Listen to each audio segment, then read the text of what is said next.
Hoje a gente vai falar de um assunto que é fundamental. Se você já estuda para concurso, se você quer iniciar a sua preparação, é bem provável que você esteja se sentindo aí em dúvida, perdido, diante de tantas possibilidades. Afinal de contas, todos os dias a gente tem notícias de comissões sendo formadas, de concursos sendo autorizados, bancas sendo escolhidas e editais sendo publicados. E afinal de contas, né? Que concurso escolher? Eu não sei você, mas é bem provável que você tenha passado por essa situação que eu vou te relatar agora.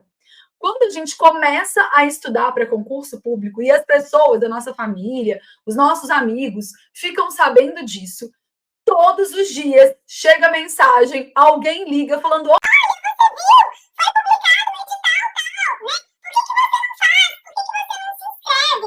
E aí, um dos erros bastante comuns, principalmente para aqueles concurseiros menos experientes aí, é sair se inscrevendo para todo e qualquer concurso que publica edital. Qual que é o problema dessa estratégia, né? Depois que um concurso ele tem o seu edital publicado, você tem um tempo relativamente curto até a aplicação das provas. Normalmente, a gente vai pensar aí em 60 até 90 dias, às vezes um pouco mais, nunca passando de 180 dias entre a publicação do edital e a aplicação das provas. E aí o que acontece? Esse tempo é muito curto para você sair do zero e chegar preparado no dia da prova para realmente disputar uma vaga. Então, se você quer mesmo ser aprovado em um concurso público, você vai precisar iniciar a sua preparação antes da publicação do edital, né? Às vezes, dependendo do grau de complexidade das provas, muito tempo antes até da autorização para que o concurso aconteça, para que dê tempo de você realmente, né, aprender aquelas matérias e chegar competitivo na hora da prova. Mas e aí, né? Como que a gente faz, então, para escolher um concurso? E por que isso é tão importante? Pensa comigo. Se você pegar 5 editais de concursos completamente diferentes, pensa aí, por exemplo, ó, no último edital que a gente teve para técnico do INSS, vamos pensar no edital para agente da Polícia Federal, vamos pensar no edital para auditor da Receita Federal, vamos pensar no edital, o último edital que a gente teve, por exemplo, para a Caixa Econômica, e vamos pensar nesse último edital agora, né, nesse primeiro, na verdade, para o Concurso Nacional Unificado, para o CNU. Dá uma olhada e compara esses 5 editais. Você vai perceber que eles são completamente diferentes, né?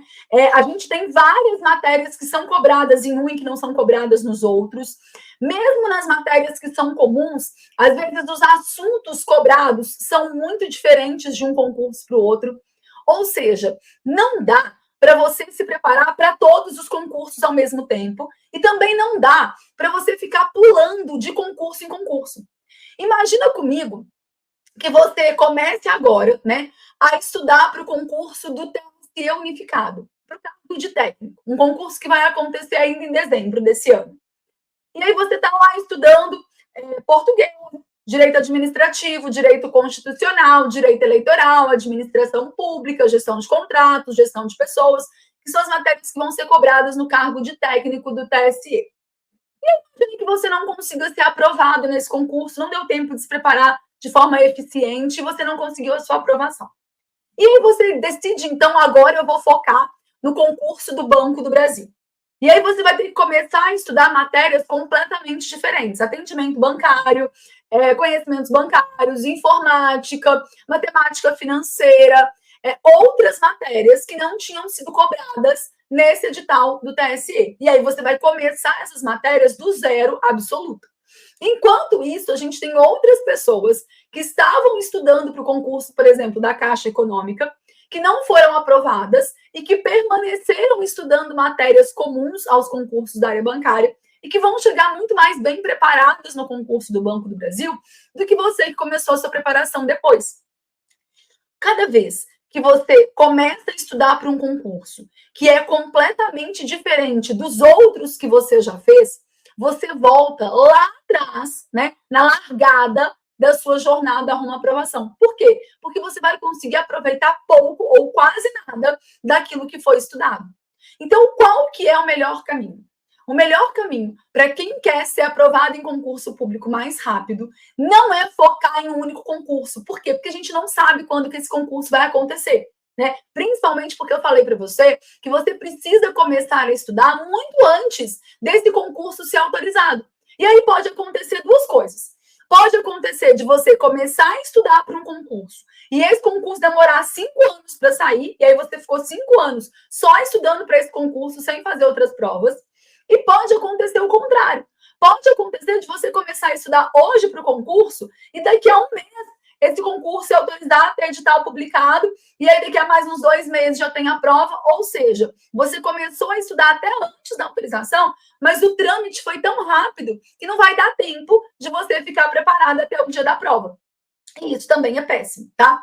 Então, qual que é o melhor dos mundos? É você escolher uma área. O que é uma área? Uma área são concursos, né, que apresentam uma certa similaridade entre eles.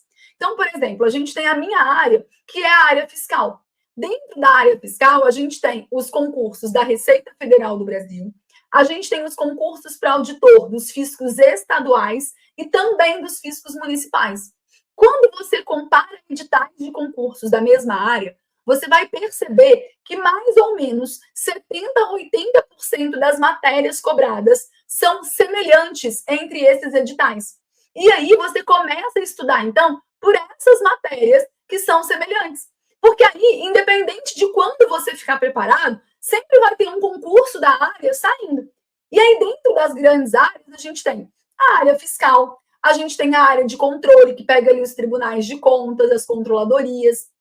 A gente tem a área de tribunais, e aí a gente tem os tribunais de justiça, que são os tribunais estaduais. A gente tem tribunais federais, né? Os tribunais regionais eleitorais, os regionais federais. A gente tem os tribunais regionais do trabalho. A gente tem, por exemplo, o STJ, o STF, as defensorias públicas, os ministérios. Tudo isso entra dentro da grande área de concursos para o tribunal.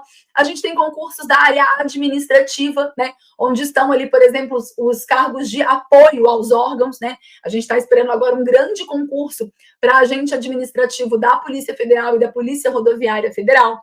A gente tem concursos da área legislativa, a gente tem concursos da área de educação, da área de saúde, da área de segurança pública. Então, o ideal é que você escolha uma grande área. E tudo bem se você tiver alguns concursos dentro dessa área que você tenha mais afinidade, que você tenha mais interesse. Mas é importante estudar sempre para a mesma área e não ficar pulando entre concursos de áreas diferentes. Quando você foca em concursos da mesma área, você aumenta muito as suas chances de ser aprovado. Por quê? Porque você, imagina só, você começou a estudar agora para o TSE. E aí você não foi aprovado. Mas muito daquilo que você estudou para o TSE, você vai conseguir, por exemplo, aproveitar numa prova de TRF, de TRT, de TJ, né? Claro que vai sempre ter matérias que são diferentes, que são matérias novas, tem outras que você estudou e que não vai aproveitar, mas existe aquele núcleo comum. Então, você não recomeça sempre lá da largada, você continua na jornada rumo à aprovação. Então, você começa a estudar, faz uma prova, não passa, se você permanece ali na sua área, você simplesmente continua na jornada. Agora, se a cada concurso, né, você estuda para aquele concurso, aí não passa, e aí vai para um concurso que é completamente diferente daquele outro, você precisa voltar lá atrás na jornada.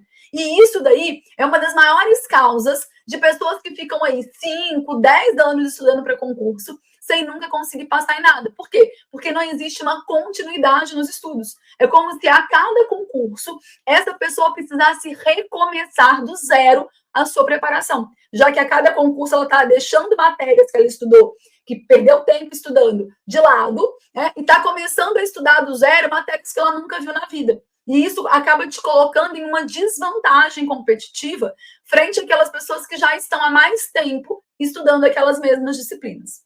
Então, agora que você já entendeu a importância de focar em uma área e não em um único concurso, e de não ficar pulando de concurso em concurso, quando a gente está falando de concursos completamente diferentes entre si, eu vou te falar alguns quesitos que você precisa levar em consideração na hora de definir qual é essa área, né? Então, a primeira coisa que a gente precisa olhar são os pré-requisitos. Cada cargo tem os seus pré-requisitos. Por exemplo, eu posso sonhar em ser juíza. mas eu preciso ter, pelo menos, né, me formado em direito e ter exercido, ter prática jurídica de pelo menos 3 anos. Né? Então, existem pré-requisitos para os cargos. Por exemplo, os cargos de segurança pública, via de regra, você tem que fazer um TAF, um teste de aptidão física. Tem alguns cargos, por exemplo, de técnico de tribunal, que você vai precisar fazer uma prova de digitação, né? Tem alguns cargos que têm idade limite, tá certo? Tudo isso você precisa checar. Onde? Você vai checar isso em editais anteriores de concursos daquela área que te interessa. Então, dá uma olhada lá, quais são os pré-requisitos, e se você cumpre todos eles, porque senão não adianta ficar estudando para um concurso que depois, se aprovado, você não vai conseguir assumir, porque você não cumpre todos os pré-requisitos. Depois, você precisa olhar para as funções desempenhadas pelo cargo. Isso é muito importante, porque a maioria das pessoas esquece o que é o concurso público. O concurso público nada mais é do que um processo seletivo. Quando você é aprovado em um concurso público, você ganha o direito de trabalhar, de ocupar aquele cargo e receber a remuneração correspondente. Mas é óbvio que você precisa trabalhar, que você precisa exercer as funções típicas daquele cargo. Então, imagine uma pessoa extremamente tímida, que odeia se relacionar com o público, que tem muita dificuldade, que não tem um estresse gigantesco se precisa apresentar um trabalho, por exemplo, na faculdade, não gosta dessa interação social, e essa pessoa vai lá e faz um cargo, por exemplo, para atendente de banco, né? Não vai dar certo. A pessoa não vai conseguir exercer bem as suas funções, a menos que ela esteja muito disposta a mudar esse comportamento, fazer um trabalho com uma psicóloga, alguma coisa assim, para desenvolver novas habilidades. Mas, via de regra, não é uma coisa que funciona para ela. No meu caso, por exemplo, eu sou uma pessoa bem medrosa. E eu não tenho a menor aptidão física, assim, eu não gosto muito de esportes, eu sou uma pessoa extremamente sedentária. Então, quando eu comecei a estudar para concurso, os concursos de segurança pública eu descartei imediatamente. Primeiro, porque eu não ia conseguir ser aprovado no teste de aptidão física. E, em segundo lugar, porque não passa na minha cabeça, né, a possibilidade de andar armada correndo atrás de bandido. Né? Não, eu não tenho perfil para isso, tá certo? Então, é muito importante que você verifique os pré-requisitos e que você verifique as funções desempenhadas, tá? Você precisa atender os pré-requisitos e você precisa se sentir à vontade para desempenhar aquelas funções que são funções típicas do cargo ao qual você vai concorrer. A terceira coisa, você precisa olhar o quê? A lotação, né? Tem muita gente que tem problema de se mudar da cidade, de se mudar do estado, ou tem algumas regiões do país que não gostaria de morar, né? Então, isso é importante você verificar essa questão da lotação, né? Eu vou escolher um determinado cargo que, via de regra, só tem vaga para Brasília. Mas eu não tenho a menor vontade de sair do meu estado, de sair da minha cidade. Então, eu não vou focar nesse cargo, tá? Então, é legal também ver tanto a lotação quanto a política de remoção, tá? Porque a gente tem, por exemplo, concursos que são nacionais. Vou dar o exemplo da Receita Federal, né? A Receita Federal é um concurso nacional. E aí pode ser que quando você seja aprovado, você vá para um estado, por exemplo, do Norte, do Nordeste, né, ali, Centro-Oeste, e às vezes você não, é uma pessoa que mora lá no Rio Grande do Sul, por exemplo, tá? Não tem problema, mas eu quero um dia poder voltar para a minha cidade ou para mais perto da minha cidade. Então, dá uma olhada também como que funciona essa política de remoção, né? E normalmente, quanto tempo as pessoas conseguem chegar nas cidades que elas almejam, que elas desejam, quais são os pré-requisitos. Às vezes, precisa ficar todo o estágio probatório dentro de num local antes de conseguir a remoção. Às vezes, permite permuta. Às vezes, a cada X tempos, né? Abre uma remoção de servidores. Então, tudo isso é importante também você avaliar antes de definir qual é a sua área. Tá? Então, a gente já falou de 3 fatores. Os pré-requisitos, as funções desempenhadas e a lotação. Depois, você precisa olhar também, é óbvio, né? Qual que é a remuneração desse cargo? Isso é muito importante, porque, afinal de contas, ninguém quer fazer um concurso público de hobby, né? A gente quer, sim, trabalhar, mas a gente quer ganhar por isso. E é importante que você verifique se esse salário, que normalmente é pago para aqueles cargos da área que você está estudando, é um salário que te agrada, né? que vai resolver, ou pelo menos melhorar muito a sua qualidade de vida. Porque se for para trocar 6 por meia dúzia, não vai valer a pena para você. É porque, afinal de contas, se preparar para concurso público é um projeto aí que demanda um certo esforço, né? Que demanda sacrifício, que demanda investimento de tempo, de energia, de dinheiro. Então, de alguma forma, isso precisa repercutir em benefícios para a sua vida, tá? Então, a remuneração é sim muito importante e ela deve sim ser levada em consideração. Agora, cuidado com isso, né? Não se atenha àquela remuneração que vem no edital. Porque, via de regra, aquela remuneração ali é só o vencimento básico do cargo, tá?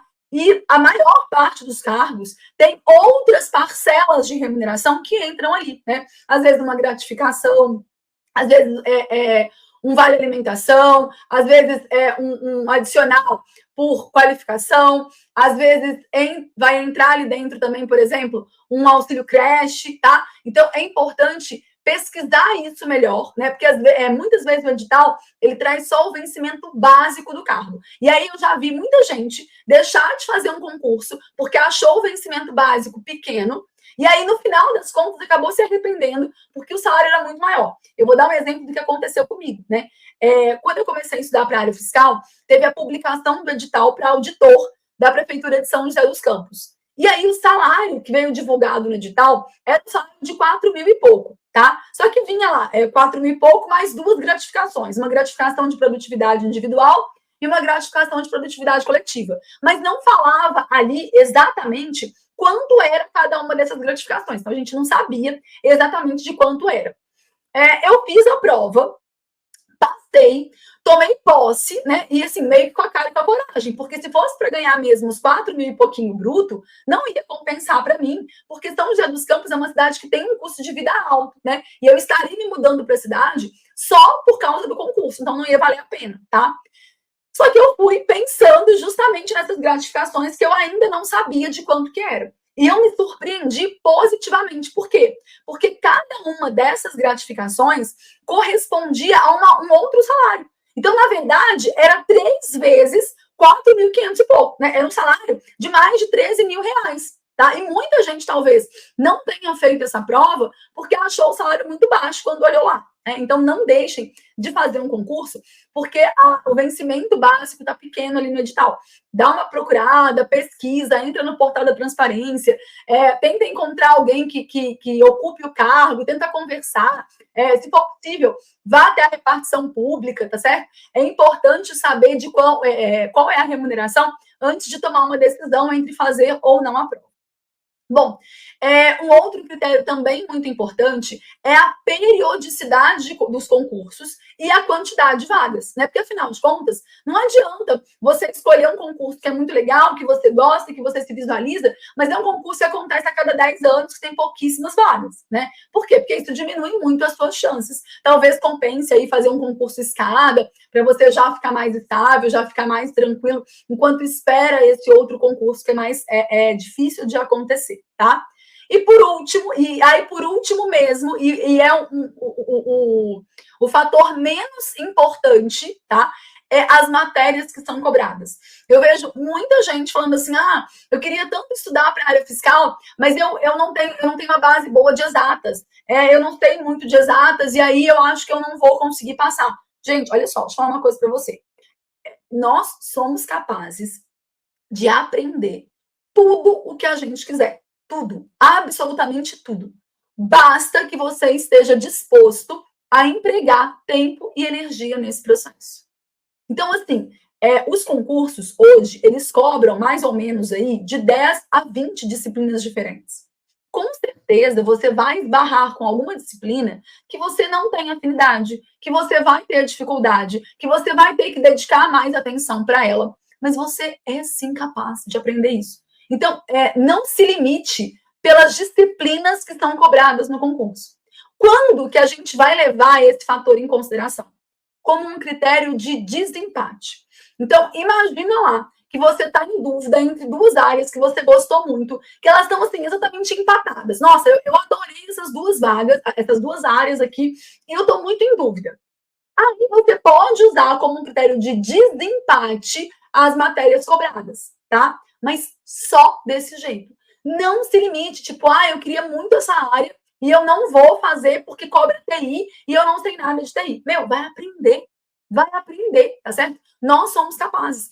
Eu sou formada em farmácia e bioquímica. Eu nunca tinha visto direito, auditoria, economia, administração, contabilidade. Nunca tinha visto essas matérias na minha vida. E eu aprendi. E você também é capaz de aprender, né? Milhões de pessoas fazem isso todos os dias, tá certo? Você precisa de técnica, de estratégia, de paciência e de dedicação. Então, não se limite, não corte as suas possibilidades só pelo tipo de matéria que é cobrado, tá certo? Use esse último fator apenas como um critério de desempate. Depois, coloca aqui embaixo para mim qual foi a sua área escolhida e quais os critérios que você usou aí para escolher essa área.